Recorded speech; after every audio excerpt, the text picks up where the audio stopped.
Yellow once again, Separatist Gamer here, and I've just realised by going onto this faction that I've got this faction has got the most gear 13 out of any other faction in the game. I think these are some of the coolest characters in the game, not necessarily the best characters in the game, but I think that they're some of the most funnest characters in the game to play with. Today we're going to be looking at Wat Tambor, not specifically mine, but we were lucky enough to get Wat Tambor to 7-star this last DS GOTB. So I took mine up to 12, and I will explain. So I've got a speed set on him, and I will explain the reasons as to why health and protection is the way it is at the moment. He's got some okay speeds on him at 120. He's got about 100,000 health and protection. However, one thing that is overlooked is going to be at this ability here, the Overseer. At the start of the battle, other Separatists and Dark Side droid allies gain max protection equal to 30% of Watt's max health. So I'm not going to be getting a huge amount of benefit from this at the moment, but even if I put health mods, I'm not going to have a huge amount of benefit at this level. When you get to relic level 4 or 5 or 6 or 7, there's going to be huge value in putting health primaries or huge health secondaries on there as well. 30% critical avoidance when they have heal over time. Now that's going to be huge as well if you've got a crit avoidance error on B2 and also not B1 IG 100. That's going to be huge as well because they're going to be about 65% crit avoidance as well. I'll go into the factions a little bit later. We're going to go over to one of the guildies who's a bit of a mad lad, and I'll show you why. And for this one, we're going to take our lead from AHT1. He has featured on the videos before, just due to his legendary Night Sisters, all at R7. Absolutely fantastic work. And with the Separatists, so not only on day 1 did he get him to gear 13, he actually relic 7'd him as well, and it looks pretty nice. Running a speed set with with 2 health as well. That's what I think is, but I am good. He did get me some footage. He was kind enough to get me some footage of him going from gear 12 to gear 13 and all the way up the relic level. So I'm going to skip over to that now. Okay, so we managed to get 43 shards in the last one, which was a huge performance. So it starts off gear 11, 24,000 and 39,000 health and protection. So it's around about 64, 65. And he'll upgrade there. Now there is no easy piece here. Obviously when you get to gear 13 there is going to be no easy piece. He saved up all the pieces, and he's going to put and he also had a really good mod set that he knew that was going on. So the speed there 313. Health and protection now are at 39 and 46. And now it's gear 13. So now it's 83 and 57. So that makes a huge difference even there. So his strength growth is going to be health and armor. That's going to be huge as well. If you don't deal with this guy nice and early, you are going to know about it and you're going to be in huge amount of trouble. Tactics mastery, obviously accuracy isn't going to be of any use to us. Crit avoidance, however, is, and then damage isn't either. And the agility growth is armor, and then physical crit chance as well. So there's a few things here that don't make a huge amount of sense, but health is going to be huge, one of the most relevant additions to it. Going up, this is now getting a little bit expensive, but we've already added another 14,000 health on, going up to 6. And it's a lot of crit avoidance as well. You've got another 10% there, and I'll have a look at the synergy, and there we are. I'm just going to pause it there again. Well, actually, I'll let it go, because now his speed is 335, which is super fast. He's going to get a bonus turn straight off anyway. It's only Raid Han that goes before him anyway. And I think you're going to have now an issue of getting through him quickly. So 335, he may also be the quickest tune out there. He probably will take two turns in a row. I think I missed health and protection there. Let's just go back to that. Right, let's have a look at that. Health is now 111,000. So we're now going to be adding to Separatists and Dark Side droids 30,000. I think it was health. I'll go back and have a look whether it was health or protection. I can't quite remember. But that's some scary stats, you know. He's now got health and protection between them. He's now got 160, 170, no, actually 100, nearly 170,000. And trying to get through that on the first turn is going to be a real issue. Now I'm going to jump back to the kit and show you why this is going to change the game. So just jumping back into his kit, Overseer is going to be a max protection equal to 30,000 of Watts max health. So each and every Separatist and Dark Side droid is going to now be much more bulkier with an extra 30,000 health. Oh, sorry, protection as well. Crit avoidance while they have heal over time. So obviously that's going to come from, I think it's here. Grant all allies protection over time. Trigger the healing of all heal over time buffs on allies and the damage of all damage over time debuffs on enemies, so dots basically. So that's the one that's going to get it going. Mass manufacturer. Now this guy is going to, with his kits, obviously there are plenty of videos that goes over his proper kit. The med pack recovers 5% health and protection at the start of every character's turn. Now remember, if you've got things like IG 100 in there, if you've got things like Zalbar, these tanks are going to, the extra 5% health and protection at the start of every character's turn, they're going to be recovering even more as well. The shield generator is going to recover 30% protection and dispel own debuffs as well. The Blast Tech weapon mod, now this is what I want to speak about here as well, because most people will be going in with a Jedi Knight Revan counter. This now takes this out the game, because relying on Jolie Bindo to revive your Jedis after they've had a big AoE against Grievous, or from Grievous rather, gain 15% turn meter at the start of each enemy's turn. That's huge in itself. Attacks ignore defense. So again, if you've got that now on your biggest attacker, i.e. Spy, or you've got it on General Grievous, say for example, because he's probably going to be paired up the most with it. Attacks ignore defense, and enemies defeated by this character can't be revived. Now let me tell you how important that's going to be as I go over to, let's just jump back onto my account now, and going through which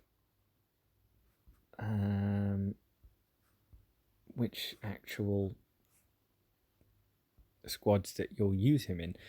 So this is probably going to be, the top one there is probably going to be the one that's most commonly used. He will usually put that the like med pack onto the tank IG. If IG's not there and Droidica's there, it will usually go on B2 first. Very, very rarely will AI put the weapons tech on first. So this is why you've got to get rid of him in the first turn. Hence why I don't want to run him too soft, and protection at gear 12 I believe is better than health mods at that level. As I said, when you get to gear 13 and relic 3, 4 or 5, that's when you want to start switching health primaries as well. And so now that's going to go, he'll then put the weapon tech onto the attacker, or more so General Grievous in that example, and now you're in real trouble if you're relying on Jolie Bindo, because as soon as they're gone, they can't be revived. The other lineups that you might see him in are Old Republic, so that tank tech will go on to Zalbar. Another one is like very popular is the Separatist lineups. You can run like a pre-taunting tank there, like L3, but most of the time you're going to see Dooku here, you're going to see Django here. I like the middle one because you've then got to pick your poison. You don't want Droidica going off, you don't want Django Fett going off, but you have got to go through Wat Tambor first and foremost. I do like the top two as well, however, if you have space for L3 in there. L3 I believe is one of the best tanks in the game. IG works great because it's Separatist and he's going to share a bonus there as well. But if you want to save IG Magna Guard for your Grievous team, run it with Droidica. You can kind of get away with it as well. You might want to put BB-8 in there, and also you might then want to use L3 just as a filler. The other one that I've seen is a mix between Separatists and Old Republic there, which kind of works okay, but a little bit soft if you ask me. I have seen it with First Order. Don't particularly like First Order, as you can tell by the gear levels. I have seen it in Bounty Hunters as well, that variation, and there are a few other variations in Squad Arena, but I like it on Bounty Hunters, with that med pack on and then the attack on. I feel that he is at home with Separatists, though, just because of the bonuses that they get.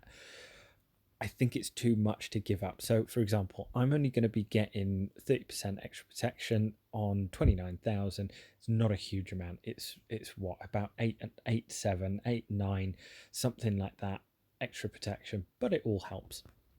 So let's go over and have a little look at how this affects. So we're back in the favourite Sandbox mode of the game, or it is for me anyway, the Padme event, but at least it gives us a good baseline on everything that's out there. So we put the shield generator on B2. He works well as a tank, actually, and then we put General Grievous with the Plastech weapon mod. So let me get some health up. I wouldn't mind just trying to see what they do. So let's circle back round. Yeah, you saw how quickly Grievous now got back round.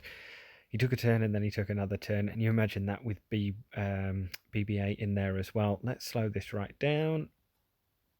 Okay, so that's pretty nice damage. I think about 58 to 60. Not huge damage, but it will get rid of Jedi pretty quickly. Nothing like stupid, but it is nice for what it is.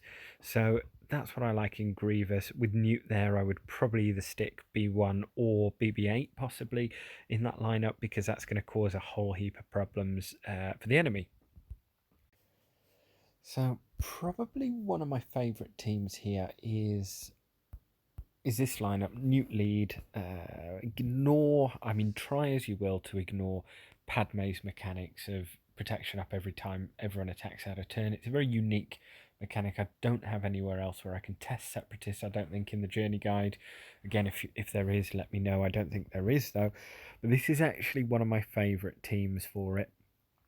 To get that tank tech out there, that's going to give everyone 15% turn meter. Then we're going to slam that over there.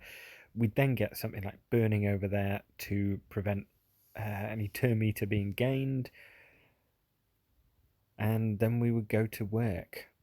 Reason being, there'd be a big hit in there. Obviously, people wouldn't be getting all that protection up. Where did Kenobi go? Okay. I'm gonna have to pause that, I think. That was weird. But as I said, ignore for now the and they can't be revived either. I wouldn't have thought. But as I said, ignore this for now. We'll do a double hit here. Nice. But yeah, as I said, ignore the protection. This squad is better than this. So it doesn't come back. This squad is actually much better than it looks. It's only this event that's sort of screwing me over. Again, you've got like extortion out there now. Nice. Another 15% turn meter up there. Bang, bang. Nice. And this will ruin someone's day. Let's slow this down. Let's see if we can get a crit here. We can. 65,000. I'll have to go and check that Kenobi hit again. But that's one of my favourite squads that I like to use. But as I said, I would not be using it against Padme anyway. So leaving you with my final thoughts on what do I think he's worth gearing to gear 13? Absolutely. I think this is a bit of a no-brainer. It's almost like an R2-D2, where all the other Separatist allies and dark side droids gain 30% crit avoidance. Brilliant. And he's also going to pass the 30% health bonus over to protection on everyone else anyway. So whoever is tanking there, make sure they're probably protection based as opposed to health based, which is not a bad rule of thumb anyway.